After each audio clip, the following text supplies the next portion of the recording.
Good evening, everybody, and welcome to Story Hour once again. I'm your host, Daniel Marcus, and we continue to be shut in, locked down, sheltering in place, and we continue to look for new ways to entertain ourselves and each other. As for me, I've been binge watching Ozark and Arrested Development, and reading, among other things, Rick Wilber's new short story collection, Rambunctious, from Wordfire Press, which I highly recommend. Thanks. I also learned today that it's possible to play Fiasco online. And if you haven't heard of Fiasco, it's a collaborative storytelling game in which you basically make up a Coen Brothers movie in the time it takes to watch one. It's just, I've only played it once. It's insanely fun. It's just like bad judgment, terrible situations. So, if anybody wants to check it out, just email me. I'd love to try and figure out how to make it happen online. So, Story Hour. Also want to introduce my little friend here. Story Hour. Welcome back to those returning. Welcome to those joining us for the first time. I like to say that Story Hour turns to the second oldest form of entertainment in human history, which is a couple of people sitting around the fire telling lies to each other. So each week we've got two writers, 30 minutes each, and that's it. No Q&A, maybe a bit of self-promotion because, writers, and every week there's going to be a brief PSA, but for the most part, we're just going to get right to the goods with a minimum of fuss and muss. You can stay posted about upcoming authors at storyhour2020.com and see programs you might have missed or hear programs you might have missed via either the recording link at the website or the Story Hour page on Facebook. Before we get to the goods, a brief PSA. If you are fortunate enough to be in a position to help others during the coronavirus crisis, Crooked Media has set up a coronavirus relief fund that raises money for 7 different organizations in categories of food, industry, and health. And there's deets at crooked.com. So check it out. And check it out anyway, because Crooked Media is a really awesome organization. They have several fantastic podcasts. If you're here via Zoom, please mute your mic, but feel free to leave your camera on if you're so inclined, and feel free to use chat. Our Facebook Live friends, feel free to comment as well, although of course we can't see you. So here we go. We have a great program tonight. Lara Blackwell and Rick Wilber will be reading for us. We'll get to Rick at the midpoint. But Lara is a Pushcart nominated writer whose stories have appeared in magazines and anthologies, including Nightmare, Pseudopod, Strange California, Hardened Hearts, and the 2016 World Fantasy Award winning She Walks in Shadows. She's on Twitter at pronouncelara.com. No, sorry, not .com, just pronounce Lara. I am also at pronouncelara.com. Right, her website is at lara.com. So I really like Lara's work a lot, and I'm happy to call her a friend of mine, and I'm really happy to have her here tonight. So over to you, Lara. Thank you so much, Daniel, for that. That's a lovely introduction. This is really sort of a homecoming for me because Daniel and I seem to end up in the same slot at conventions reading together. And I don't know why. I kind of wonder if someone just noticed how well we worked together. Possibly. Because it's really been pretty nice. Yeah, it has been. So I'm going to read 2 stories for you today. They're both relatively short, and they first appeared in different places, but both of them are now available at curiousfictions.com, which publishes speculative fiction reprints. And I'm going to put in curiousfictions.com link to the first one I'm going to read here on the Zoom. If anyone would rather follow along reading instead of just looking at me, I totally get that. I've been looking at me a lot lately too. So this story first appeared in Everyday Fiction in 2015, And this is one that I think the parents in the audience might sort of recognize. You might like me more or significantly less after hearing it, but this just made me think personally about how much I'm missing the library right now. And so I hope that you will enjoy The Eternal Goodnight. I'm nobody, not the one in Miss Dickinson's poem, although we do share the same views. Every night you will find me in the grim green room. It is said that television talk show guests wait in a green room to rest. Clearly it's not this green room painted its blistering go-light color. When I live in this room, and I'm dragged back here all too often, I feel edgy and unwell. Perhaps the full moon, creeping above the windowsill like a peeping Tom, is what's to blame. Boredom presses in like bad weather from these three green walls. The fourth, though doubtfully an equally aggressive green, is invisible. Tonight, I pull a red volume from the neat rows of identical books, hoping against hope that something interesting will lie between the pages. As always, the books lie blank and silent, devoid of even a realistic papery rustle. The only real book on this shelf is The Runaway Bunny, a good book, but one I've read thousands of times. I am not alone here. Would that I were. The child lies stiffly in bed, furred paws resting atop the covers. This nameless pajama-clad child is of indeterminate sex and species. Its head resembles a stuffed rabbit's, not a real rabbit's, mind you, but a stuffed rabbit's. Hello, I say tentatively. The child does not look at me, but instead begins its nightly litany of its possessions. If I had eyes, I would roll them, but I am the least developed nobody in the history of fictional characters. In my better moments, I live in authors' minds. I frolic across fresh white pages, dance across blue ruled lines. I gamble in the pixels, springing to a computer screen. That is what nobodies are for. Miss Dickinson never realized that there are many more than two of us.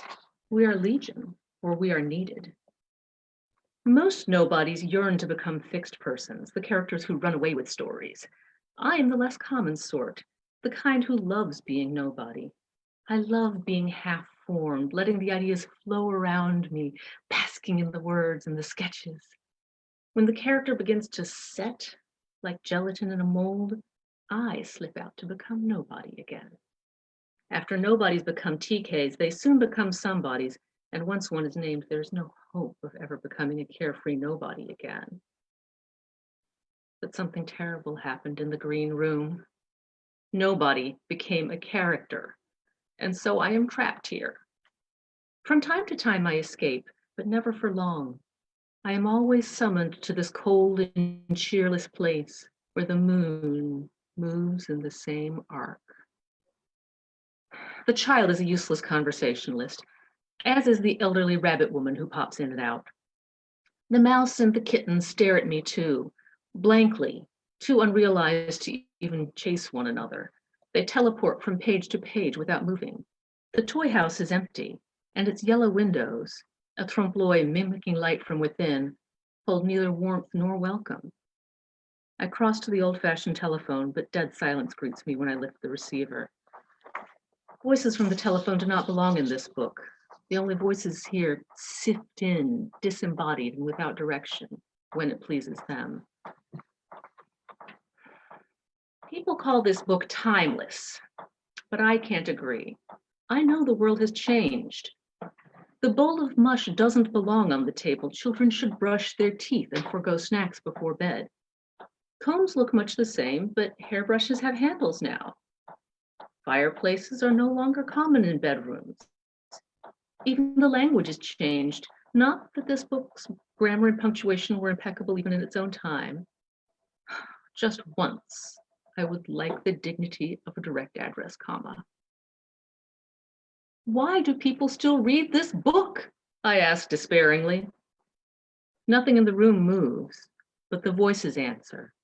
Baritones and sopranos layer over one another, accents and languages clash.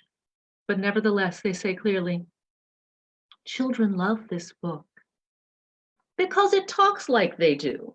But you don't need a book to bid goodnight to everything in sight. You love it more when it's a game with their parents, when no book is opened. Parents love this book. Admiring bog. I hear their voices in the telephone babbling their foul, deficient text messages. Their world seethes with flickering screens and bad spelling and speakers turned too loud. I have suspiciously quiet kittens and a bowl of mush.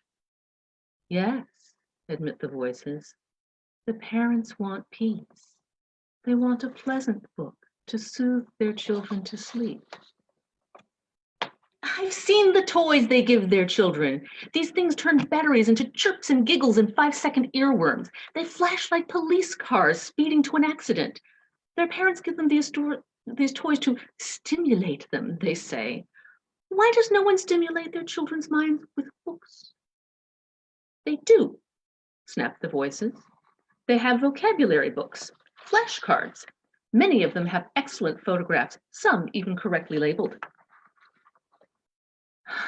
Children need more than flashcards. They need stories. They need characters to love. When I've escaped this book, I've been on adventures. I've met real characters, and nobody knows those. Goslings and wild things, a wonderful rabbit made of velveteen. This book has no characters, no story, nothing at all. It's a bit of ritual tamed into meaningless, read relentlessly by tired parents desperate to bore their children to sleep. The old woman appears in the rocking chair, her beady eyes gleaming out of her mask-like rabbit head. Hush, she mutters without looking up from her knitting. Hush. If she's here, I know what happens next. Resigned, I watch the child pull its furry limbs out from under the covers and begin to make its rounds. The conversation is over. Thanks for nothing, noises everywhere, I hiss. I open the door of the toy house and crawl in, my amorphous body flexing like a rat's. Here I am unobserved, and once my role is finished, perhaps I can break out. Perhaps this time I can fly away. Although it's against my nature, I begin to dream of becoming a somebody. Anything would be better than the life of a nobody trapped in a finished book. The joy of nobodiness lies in watching the book grow, and this book never did. It just froze. And too many times in a day, I am frozen in it. Good night, comb, and good night, brush, says the child, curving its boneless limbs across the pillow. Good night, nobody, good night, mush. And with that, I am free. For now, I will try to escape, but someone's reading this book almost every second of the day. It's always bedtime somewhere.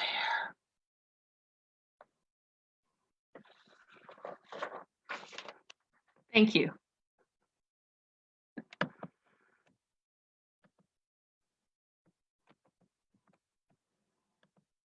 I could tell some of you recognized that one, and that made me feel very good. Okay. So this next one is actually a nice story. So I hope that you will enjoy this one more. I thought I had it grabbed right. I just want to give you the link in case you want to follow along. Here we go. This story came about because one day I went to a party and met another woman there who was wearing the exact same shirt. And I found myself working into this towering rage at the idea that somebody might expect us to care. So that is how I came up with this story, which appeared in Syntax and Salt in 2018. This is also at Curious Fictions if you'd like to follow along, and this is called An Accidental Coven. One Saturday night 6 months ago, my husband and I attended a party where we saw 3 women wearing the same dress. To save those present from embarrassment, I will not identify them by name, career, or family status, but instead describe the fateful 3 by their avocations: the artist, the athlete, and the gardener. This is my attempt to piece together the events of that evening, what led to them, and the subsequent fallout. The artist happened across the dress 2 months before the party, while shopping for a new set of kitchen knives. As she ascended the department store escalator, the dress caught her eye, summoning her with its exuberant splashes of color against a rich brown ground. When she got close, she saw that the splashes were full-blown blossoms. She tried it on, reveling in the full skirt swirl around her legs. She wore it often, no matter what the occasion was. In their natural states, one of the women was fair-skinned with brilliant red hair. One was dark-skinned with tight black curls. One was olive-skinned with loose waves of deep brown. On the night of the party, one of the women wore her hair short and one wore it up. One had no hair, thanks to the chemo. The athlete went shopping specifically for something to wear to the party. She tried on several outfits, dismissing the ones that required any kind of special washing. She circled the dress on its rack several times, attracted to the bright colors, before she ran her hand across the silky fabric, checked its care label, and decided it was worth a try. She loved the way it draped on her shoulders. She loved that she could wear it with any kind of footwear. She set it in the closet, and she looked forward to Saturday night all week. One of the women had generous curves. One was so thin her bones stood out, and one was precisely average on every physical measurement. The gardener wasn't sure she'd make it to the party, but she ordered the dress online. She loved the jasmine and pansies and lily of the valley, which would never all be in bloom in the same place and season, but looked wonderful together, and the fact that they were against a deep, loamy brown. When she tried it on, she appreciated the way the unusual neckline, with its high collar and small cutout, added interest while revealing very little skin. She laid it over the back of a chair to remind her about the party. One of the women wore the dress with a pair of shatteringly stylish metal-heeled stilettos. One wore boots because she was cold. One wore beaded flip-flops with elaborate pedicure art on her toenails. Uh-oh, I said when I noticed the same flowers sparking like fireworks from different parts of the party's main room. How embarrassing. Watch the triplets dance away from each other all night. My husband caught my sightlines and made a non-committal He smiled sympathetically. I wasn't sure at whom. But I was wrong. The artist, the athlete, and the gardener found each other and exchanged compliments. They sat down together near us, glasses of wine and whiskey and diet soda in hand, laughing and chatting. They did not attempt to keep their voices low, so I learned they had never met before. Although the party wasn't a major event, it was big enough that a friend of the hostess was acting as a photographer. When he strolled around to our corner, a panicky look crossed his face. I saw him fiddle with his camera's controls, trying to get close-ups of each of the 3 women without the other. It didn't work, as they were ignoring him, leaning in to hear one another. "Ladies," said the photographer at last, "the hostess would love to get your picture, but could I put some other people in with you? Maybe this fine couple," he said to my husband and me. "Why?" the artist, the athlete, and the gardener asked in unison. "Because you look like a 3-headed sofa," the woman behind me muttered into her wine glass. I chuckled, and she shot me an impish smirk, big diamond in her ring flashing as she took another sip. "Because I'd hate to have you run together," said the photographer, plowing ahead as if no one had said anything. "It would make you look bulky," he said, trying not to look at the heaviest of the women. "We're not furniture," said the artist. "We don't need to be arranged." "We're just here to enjoy the party," said the gardener. "Why don't you take a picture of us together doing that?" "We wear what we like," said the athlete, "and we don't care who else likes it and who doesn't." A wave of silence rippled from the 3 women who sat together, no longer laughing. The lights dimmed, slipping the room into a near dark I can describe only as deep brown. The scent of damp, healthy soil slammed into the suddenly thin air. For a moment, I thought we were being buried alive. Then a leafy, bitter scent crept in, intensifying as if a gentian flower were coming into bloom with every breath. The lights brightened, flecks of color falling out of nowhere. Swaying, I looked at the floor and saw a litter of petals thickening to a carpet that threatened to swallow us all.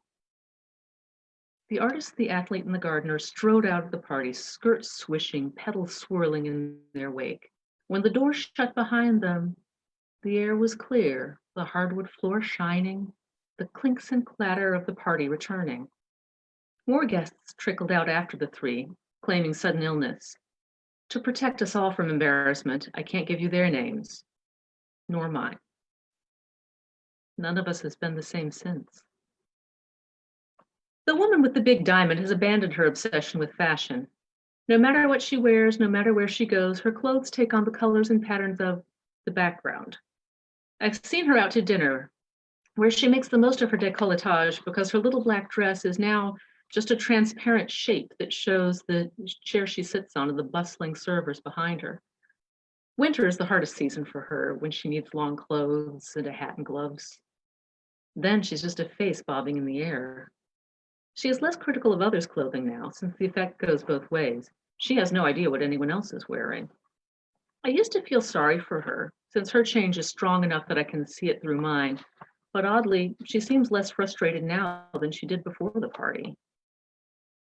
The spell's effect on the photographer is less obvious, but in some ways it's a bigger change. He takes more photos than ever, all candids, never posed. Unable to discern which shots will work out, he has stopped arranging his subjects and started charming them. He avoids interrupting, and when he must do so, he's friendly about it. His event photography business has improved. Everyone says he makes them feel interesting and attractive. Since he can't determine which shots are best, he's hired an assistant to help him. The only events he can't do are weddings, because it seems he can never identify the bride. My husband has lost his sense of smell, or rather, had it hijacked. No matter where he is, he smells nothing but flowers. The only one he can identify is iris. Although he says it's a pleasant scent, I can tell he grows tired of it. He doesn't enjoy working the grill at barbecues anymore, but he doesn't complain. He knows he got off easy. We have all tried to get the artist, the athlete, and the gardener to undo their spell, but they say they don't know how. The artist, the only one I knew before the party, said that she would undo it for us if she could, because she thinks the point of this lesson has been learned. The athlete thinks that they had no part in it, and that we did it to ourselves. I last saw them both at the gardener's funeral.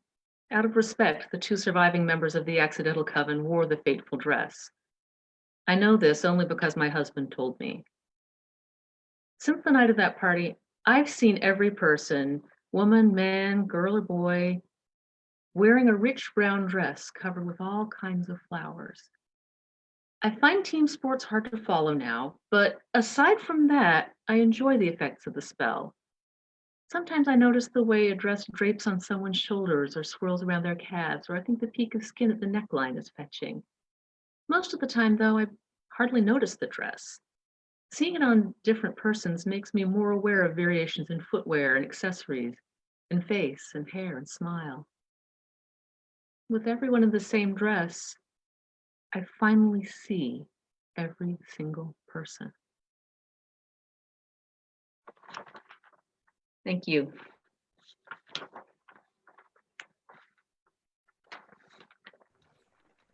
Those were awesome. Thank you, Laura. Awesome. I've heard the Accidental Coven before. I really like that one.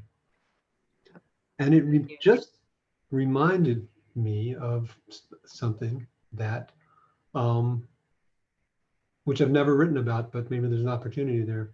Barbara Billingsley on the show Leave It to Beaver had this sweater that she wore like every fucking episode. And my mom had the exact same sweater. So it freaked me right out. And also Wally and Beaver were the same, difference in ages as me and my brother were. And anyway, I digress. Are you Wally or the Beaver, Daniel? I would be the Beaver. Yeah. My brother's older. And he had a like an asshole friend who was like Eddie Haskell too. So the actor who played Eddie Haskell just died the other day. I know, I read that. It's so sad. Speaking of that, right? All right. Well, onward, folks. Thank you so much, Laura. Our next reader is Rick Wilber. Rick is an award-winning writer, editor, and a college professor with a half a dozen novels under his belt, either published or under contract, and over 50 short stories published in various magazines and anthologies. He's on the faculty of Western Colorado University's Low Residency MFA, MA in creative writing, where he teaches in the genre fiction program. His new short story collection, Rambunctious, is now out from Wordfire Press. And as I mentioned at the beginning, it's really good. So I highly recommend it. You should buy it. Take it away.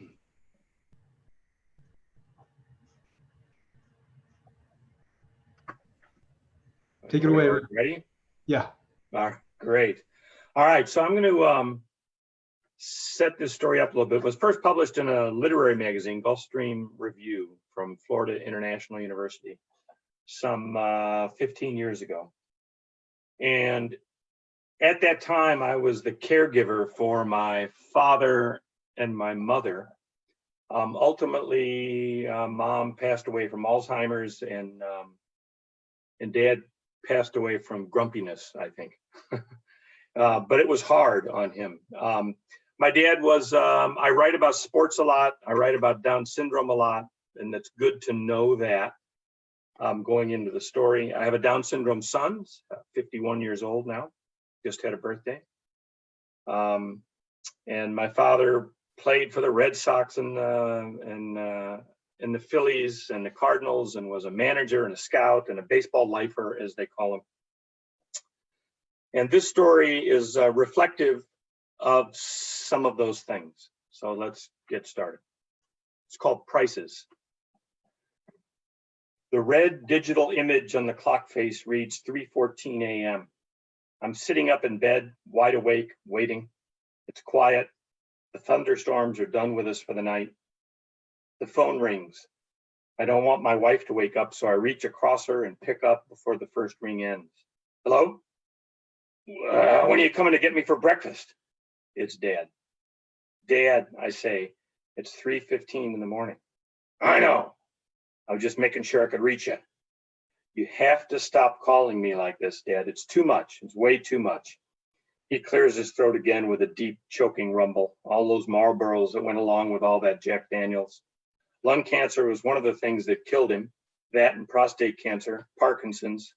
Hell, he had cataracts too, and an artificial hip that gave him fits. He was in bad shape. He was very unhappy. He died a year ago. Yeah, I know, he says, but breakfast at the Seahorse would be great. 2 eggs over easy, some bacon, toast, a cup of coffee. Dad, listen now. You have to stop calling, all right?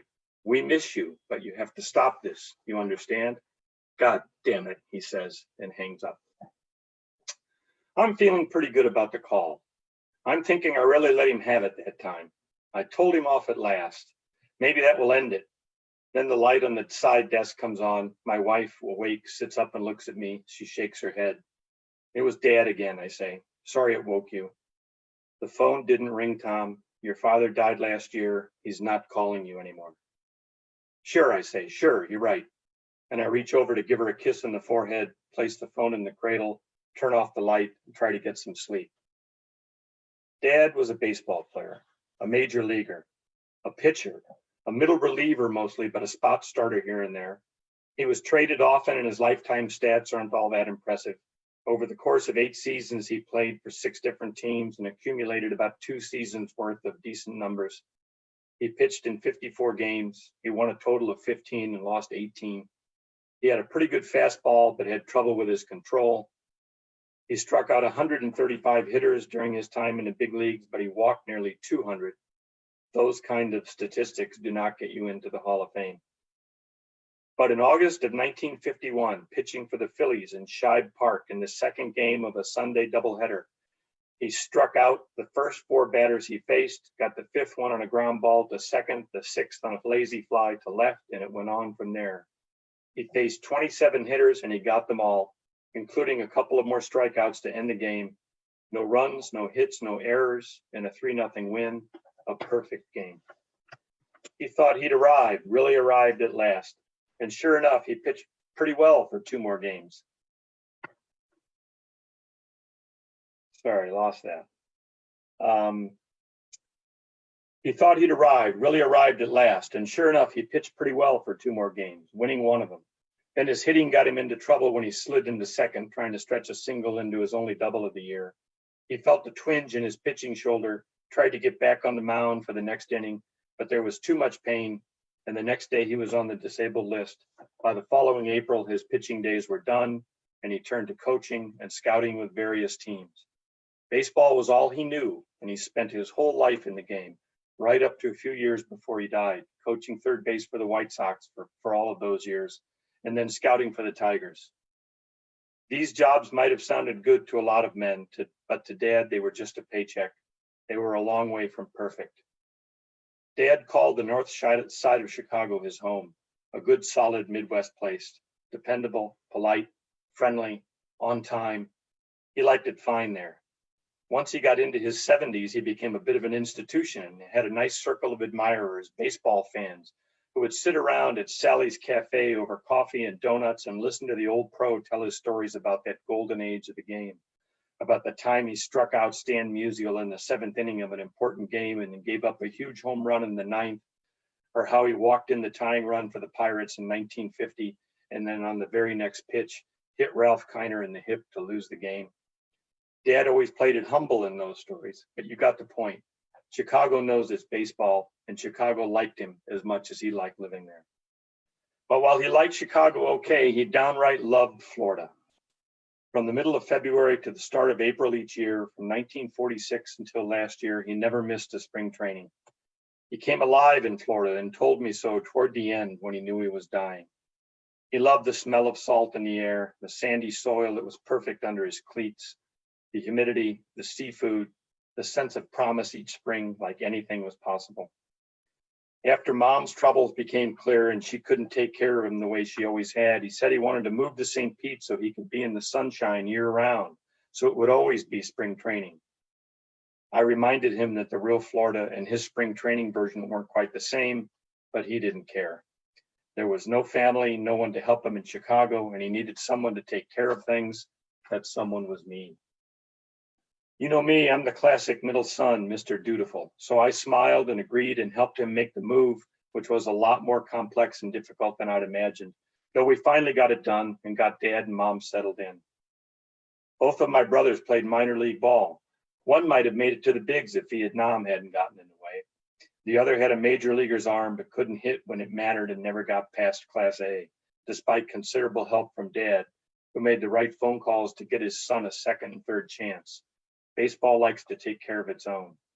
That brother lives in San Jose now. The other lives in Boston. Nice towns, both of them, but they're not Florida. Me, I didn't have the talent for even a first chance to play ball professionally, never mind my phone calls. I managed to relief pitch in some in college, but I had to leave hardball behind and get a real job after I graduated. I drifted into teaching, got a couple of graduate degrees, and now I'm walking across to Merwin Hall to meet with the big lecture class, Intro to Mass Media. Today, I'm lecturing to 200 students about a few of the big names in early radio history. Marconi and Tesla and Fessenden and Armstrong and Sarnoff and Edward R. Murrow. They all made significant contributions. I'll tell that to the students. They all helped create a global medium that changed how we know our world. None of them, however, could throw a baseball 92 miles an hour to a particular spot in a very small strike zone. As I enter the lecture hall, my cell phone rings. Stupidly, I've left it on. Stupidly, I answer. Hello? Nice day today, he says. A little humid, I say. Truth is, I've lived in Florida for 25 years now, and I've had it with the heat and the sweat, with the cockroaches the size of mice and the constant summer storms, with the politics and the greed and the general insanity of an unreal life and an unreal state. Spring is nice, but the price you pay for that is summer, when the humidity and the temperature race to see which can climb faster each day, and the summer rains are blinding in their intensity. I like the humidity, he says, and I need a bacon cheeseburger, now. I can't get you a bacon cheeseburger, Dad, I said, for a lot of reasons. That throat-clearing sound, harumph. I'd like that burger now, he says.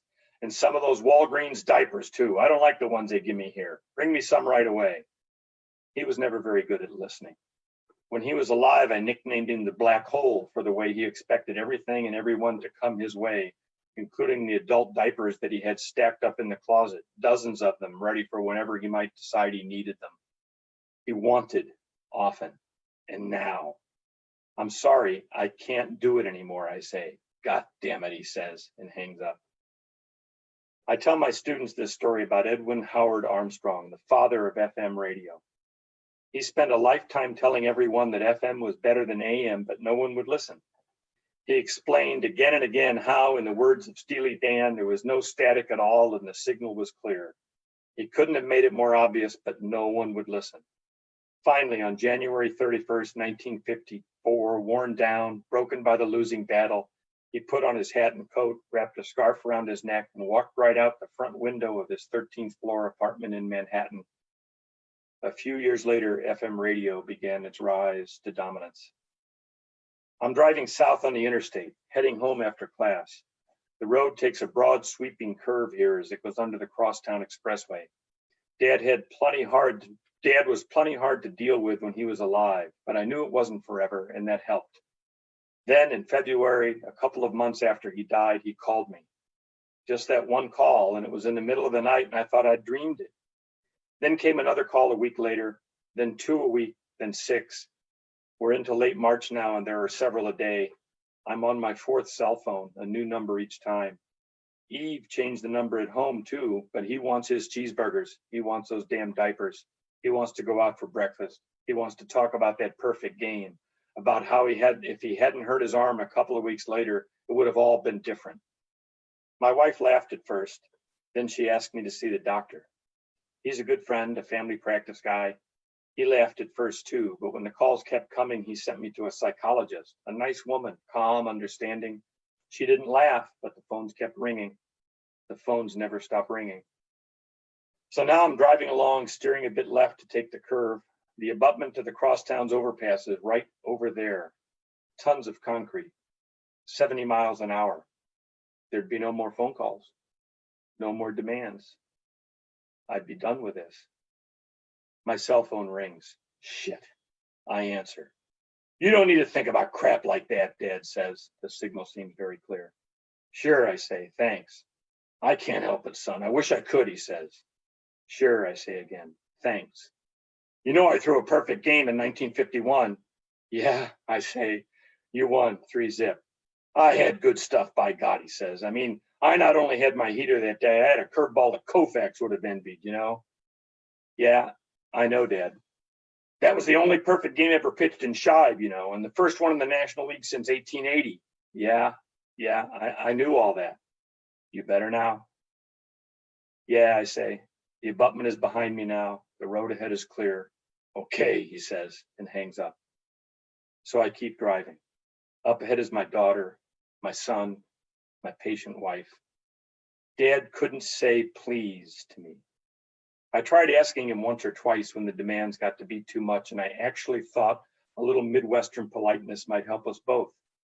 But then I had to watch him struggle with it, the spittle flying as he couldn't get past before he'd quit and shrug, both of us humiliated at the effort. He did, however, face 27 hitters in August of 1951 and got them all out, one by one, in perfect order. I'm walking into the Boca Ciega Towers with my son. He's a Down syndrome kid who worked hard in his life to make liars out of a lot of experts. He holds down a good job at McDonald's. He has his own apartment and has, like his grandpa had, a nice group of friends. He fixes his own meals and has me over to watch baseball on television. He knows how to say please and thank you. He calls all this my good life. We're visiting his grandmother, Dad's widow, who lives on the Alzheimer's floor of the towers. She likes it there. Every morning she wakes up thinking she's in a nice hotel on the bay and it's the start of a Florida vacation. She loved the Florida she knew from 50 spring training, so each new day makes sense to her. My son punches in the secret code on the wall unit and the closed door swings open. We walk down to Mom's room. He knocks and we walk in. Mom recognizes him and they hug. She fakes it with me. She can't come up with my name, but she knows I must be someone she knows if I'm with the grandson she loves. Close enough. Hi, Mom, I say. I'm your son, Tom. Oh, she says and smiles, the light bulb coming on. She gives me a hug. Where's your father, she asks. I've been looking for him all day. He stepped out, I say. Well, she says, you'd think he'd leave me a note at least. Yeah, I say, you'd think. The phone in her room rings. I ask my son to answer it. He looks at me like I'm crazy. He can't hear it. But he walks over to the phone anyway and picks it up, listens, shakes his head and hands the phone to me. It's Dad. Where's that bacon cheeseburger, he says. Dad, I say, I'm sorry, I can't. Let me talk to your mother, he says. I hand the phone to Mom. She listens. Her face brightens. Where are you? She asks Dad. She listens some more. Well, take care of yourself, she says, and walks over to hang up the phone. She turns to me. He's at spring training right now, she says. He won't be home for a while. He said he'd stay in touch, though. Sure, I say. Spring training. My good boy, my always boy, just looks at her, then looks at me, then smiles. 20% of the population of Florida is over 65 years of age. That works out to about 3.5 million Floridians. Almost all these citizens are happy to have found their place in the sun. Almost all of them live with dignity and a sense of self-worth that's admirable. Some of them have health problems, cancer or heart troubles or dementia creeping up on them as they pay the price for the youthful mistakes, smoking mostly and drinking. There's always a price, and Florida is where it gets paid. I'm home at the computer answering student emails. Do I really have to take the midterm on Tuesday? How many extra credit book reports can I write? Do I need to read the textbook? I missed the last 2 classes. Did you say anything important? I sigh and I sit back. I crack my knuckles. They're paying too, these college students, for their youthful mistakes. This is how they write and this is how they think, and I am their teacher. This is my good life. Spring training in Florida began in 1911, though it didn't really become a serious thing until the Great War when the Yankees came south in 1919 and other teams followed. My dad's first spring training in the sun was 1946 when he earned his way onto the big league roster for the Phillies. He'd done well in Columbus, Georgia in 1941 and might have made the big club the next spring, but then came Pearl Harbor and 5 years of stateside duty, mostly playing baseball for the Army Air Corps. After that, he finally got that chance for the big leagues where he wasn't spectacular or anything except for that one day. But how many guys his age would have given just about anything to play in the major leagues? You know, Dad did all right. He played, he coached, he scouted, he made a life of it, heading to Florida each spring from 1946 until right near the end, driving or taking the train or later flying south out of the slush and snow of Chicago in February and into the sunshine. Renewal every year, a fresh start every year. It was a hell of a way to live a narrow life, and in August of 1951, he had that perfect game. 27 up, 27 down, hugs from his catcher, his back pounded by Richie Ashburn and Eddie Wakus and Del Ennis and a lot of other whiz kids from that good era of Phillies baseball. I spent my whole life hearing about that game in considerable detail. How in the 5th inning, Ashburn made a diving catch on a soft looping liner to center. How in the 8th, Dick Sisler did the same in left. How in the top of the 9th, Dad struck out the last 2 hitters on 6 straight fastballs, all of them swings and misses. I was proud of Dad, proud of his life, proud of my childhood inside his game. I used to talk about him all the time. I made a lot out of being his son. But then there's always that price. I'm sitting at my computer trying to write this all down. On the wall to my left, I've taped up a scorecard from Dad's big game. It came in the mail from a fan who wanted Dad to sign it and hadn't heard he'd died. The scorecard is filled in by whoever the fan was who was there that day. Sure enough, there's that long line of zeros. No runs, no hits, no errors. I need to send the scorecard back to the fan with an apologetic note, but for now, it's there for all to see. Students and colleagues come into my office and see it and marvel. That's your father? He played in the big leagues. He was a pitcher. He threw a perfect game. Man, that must have been a great way to grow up. Yes, I say, yes, it was. And then in my pocket, the new cell phone rings. That's it.